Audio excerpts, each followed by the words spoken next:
سنو آگے، عبداللہ بن عمر رضی اللہ عنہ راوی ہیں، قال رسول اللہ صلی اللہ علیہ وسلم، وہ یوں سمجھے کہ یہ درس حدیث ہو رہا ہے، من لبس ثوب شہرت فی الدنیا، جس آدمی نے دنیا کے اندر شہرت کا کپڑا پہنا، شہرت کا لباس پہنا،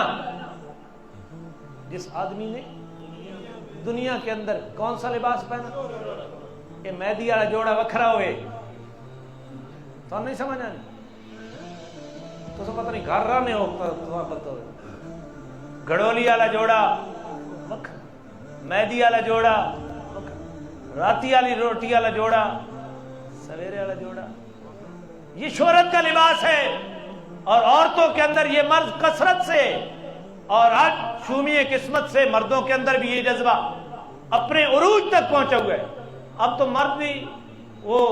بناوٹی فشل کے اندر لگی ہوئی ہیں، ان کو عورت بننے کا شوق بنا ہوا ہے۔ سنو اللہ کے نبی کا فرمان، جس نے لباس اس لیے پہنا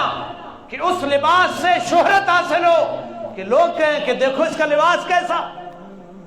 رات کو لباس اور صبح لباس اور،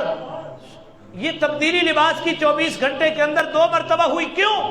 وہ لوگ آکسن جڑا راتی جوڑا پائی وطن ہے دھیاڑی بھی ہوا، تو یہ وہ شہرت کا لباس ہے۔ اللہ کے نبی نے فرمایا جس نے شہرت کا لباس پہنا دنیا کے اندر، البسہ اللہ ثوب مذلۃ یوم القیامہ ثم الہب فیہ نارا، اللہ اس بندے کو قیامت کے دن ذلت کے کپڑے پہنائے گا اور ان کے اندر آگ بھڑکا دی جائے گی، ان کے اندر آگ بھڑکا دی جائے گی۔ میں یعنی آگ